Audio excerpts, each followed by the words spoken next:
Baik, pada pertemuan kali ini kita akan masuk ke dalam teori keputusan. Pada materi sebelumnya sudah dibahas teori keputusan pada keadaan uncertainty atau tidak pasti, ya. Baik, pada pertemuan kali ini kita akan membahas kelanjutannya, yaitu membahas teori keputusan dalam kondisi beresiko. Resiko ini adalah sebuah keputusan yang ditentukan oleh informasi yang tersedia. Jadi ketika pengambilan keputusan yang memiliki resiko, maka diperlukan informasi yang tersedia. Di mana semakin tinggi kebenaran informasi ini, maka akan semakin rendah resiko yang akan ditanggung oleh pembuat keputusan. Pembuatan keputusan dalam kondisi beresiko ini menghadapi kondisi-kondisi yang bisa diketahui kemungkinan kemunculannya karena tersedianya informasi. Informasi yang tersedia ini untuk mengetahui berapa probabilitas kemunculan dari masing-masing kondisi. Jadi pada proses pengambilan keputusan beresiko ini maka diperlukan informasi yang tepat dan akurat sehingga proses pengambilan keputusan ini akan berjalan dengan tepat juga. Pengambilan keputusan dalam keadaan beresiko ini menggunakan kriteria expected value, bisa dalam kasus maksimum, juga bisa pada kasus minimum. Kita masuk ke dalam contoh kasus. Di sini adalah pengambilan keputusan dalam keadaan beresiko. Di sini contohnya adalah seseorang ingin menginvestasikan uangnya sebesar $10.000. Dua penawaran investasi yaitu di perusahaan A dan perusahaan B, di mana dalam kondisi aman diprediksi investasi di perusahaan A ini akan mendapatkan ROI sebesar 50%. Dan jika kondisi pasar tidak baik, ada kemungkinan kehilangan 20% di tahun berikutnya. Sedangkan perusahaan B menawarkan dalam kondisi aman ini akan mendapatkan ROI 15%. Dan jika kondisi pasar tidak baik akan mendapatkan 5% dari ROI. Probabilitas keadaan dalam kondisi baik adalah 60% dan kondisi tidak baik adalah 40%. Pada kasus ini, investasi mana yang akan dipilih? Oke, jadi pada kasus di sini tadi ada seseorang yang ingin berinvestasi, di mana ia memiliki modal awal adalah sebesar $10.000. Ya. Jadi punya modal sebesar $10.000. Ya. Nah, dia dihadapkan pada dua keputusan, yaitu apakah investasi ke perusahaan A atau investasi ke perusahaan B. Di mana tadi ada dua kondisi, yaitu kondisi baik dan kondisi tidak baik. Ya, setiap perusahaan ini memberikan ROI yang berbeda-beda pada masing-masing kondisi. Ya, di mana juga tadi disebutkan ada probabilitas peluang terjadinya dari kondisi baik dan juga kondisi tidak baik. Yang kita akan kita bahas dulu untuk perusahaan A. Ya. Untuk perusahaan A, dalam kondisi baik, ROI yang didapatkan adalah sebesar 50% untuk perusahaan A. Ya, sedangkan dalam kondisi tidak baik, ROI yang didapatkan adalah kehilangan sebesar 20%. Ya.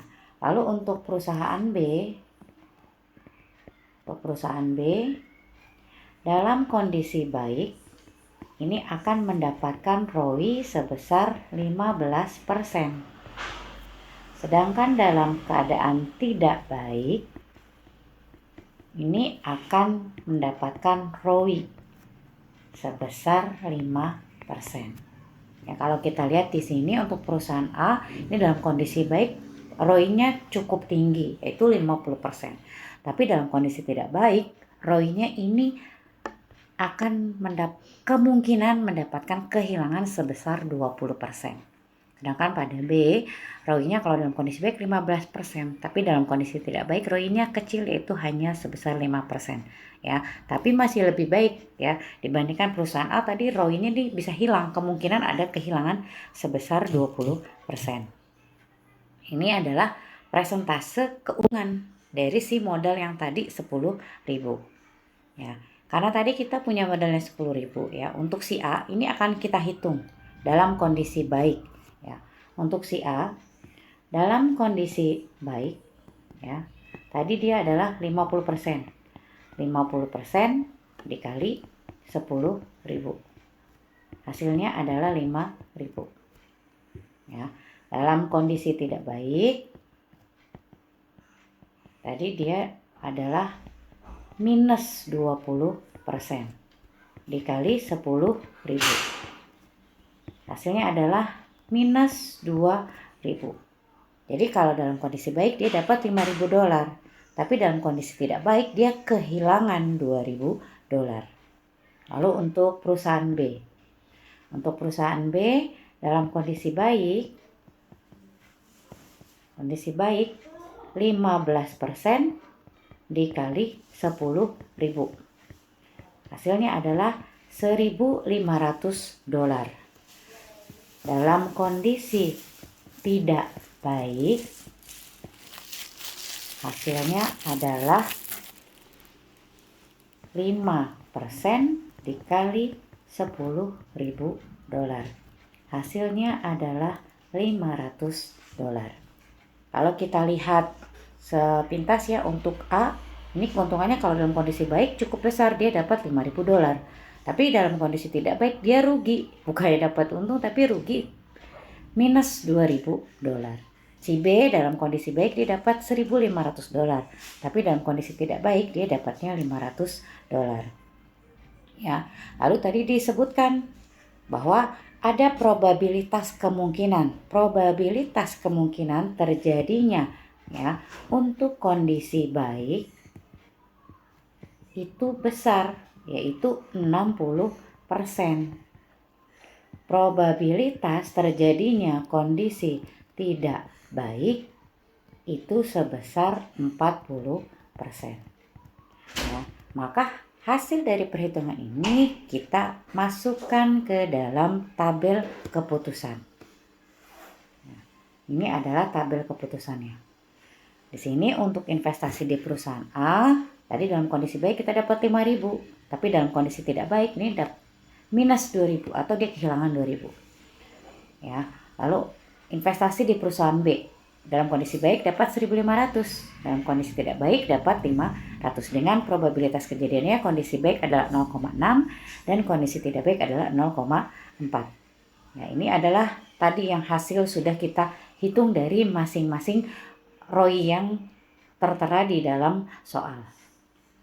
Ya, setelah kita membuat tabel keputusan, di sini kita mau menghitung perhitungan expected ROI-nya. Ya. Expected ROI-nya ini bisa kita hitung ya. Di sini kita mau menghitung nilai expected-nya.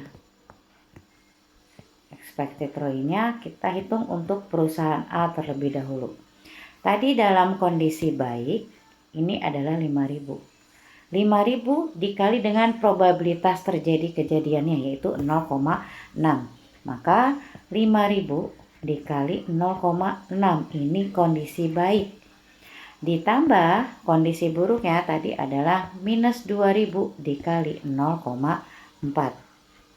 Minus 2.000 dikali 0,4.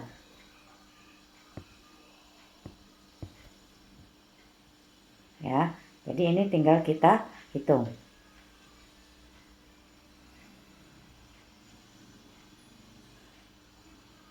Rp5.000 dikali 0,6 ini hasilnya adalah 3.000. Minus 2.000 dikali 0,4 hasilnya adalah minus 800. Maka hasilnya di A ini adalah 2.200 dolar. Lalu untuk perusahaan B ya, tadi untuk kondisi baik adalah 1500 dikalikan probabilitas kejadiannya 0,6. 1500 dikali 0,6 ditambah untuk kondisi tidak baik 500 dikali 0,4. 500 dikali 0,4 ya, maka hasilnya adalah 1500 dikali 0,6 adalah 900. 500 dikali 0,4 hasilnya adalah 200. 900 ditambah 200 hasilnya adalah 1100 dolar ya. Setelah kita hitung untuk nilai expectednya, maka akan lebih baik kalau kita berinvestasi di perusahaan A karena nilai keuntungan yang didapatnya adalah sebesar 2.200 dolar. Jadi kesimpulannya pada kasus ini, maka kita adalah berinvestasi di perusahaan A.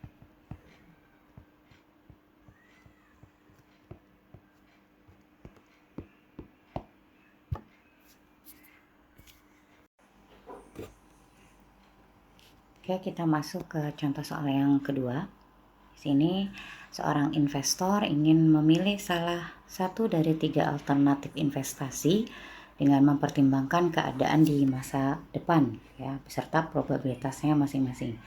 Di sini investor dihadapkan pada 3 alternatif. Yang pertama adalah deposito, yang kedua adalah obligasi, dan yang ketiga adalah saham.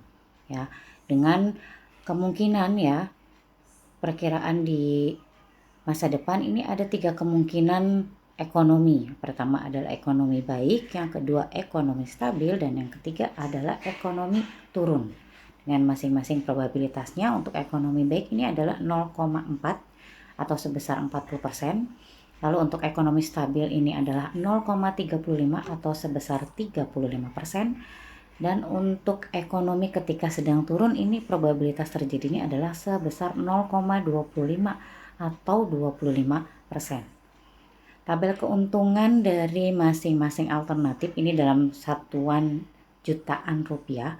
Untuk deposito ini kalau kondisi baik 30 juta, kondisi stabil 25 juta, kondisi turun 20 juta.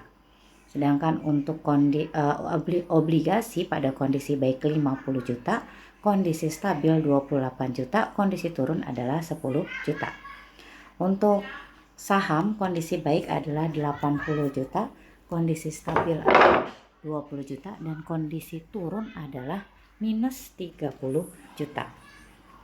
Oke, di sini kita akan menggunakan kriteria regrettable atau opportunity loss-nya untuk memilih keputusan yang terbaik ya.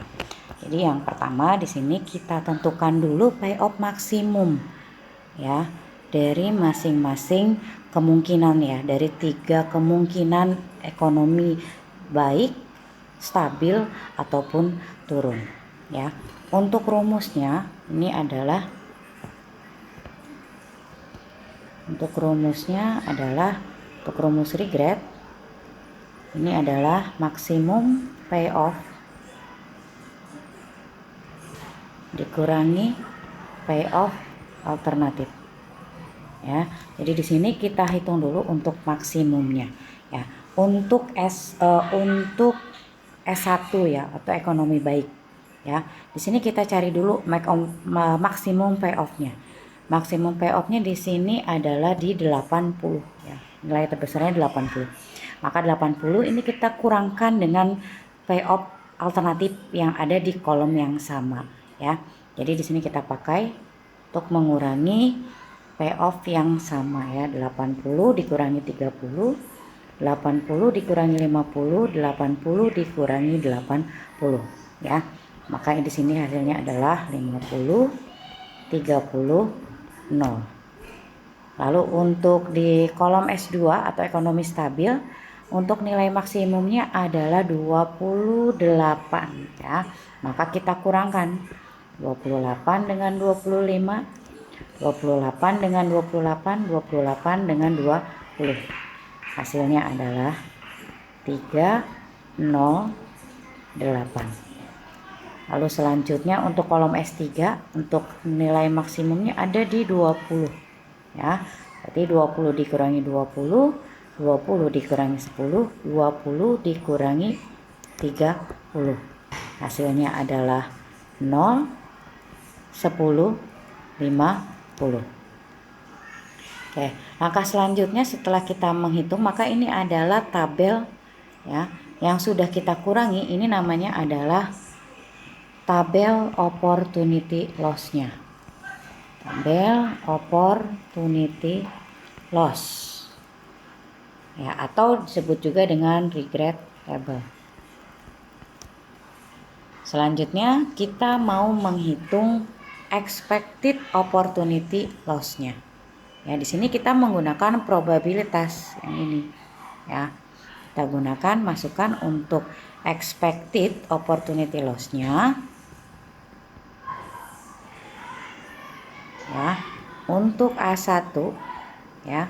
Tadi untuk A1 ya, kita masukkan probabilitasnya 0,4 ya.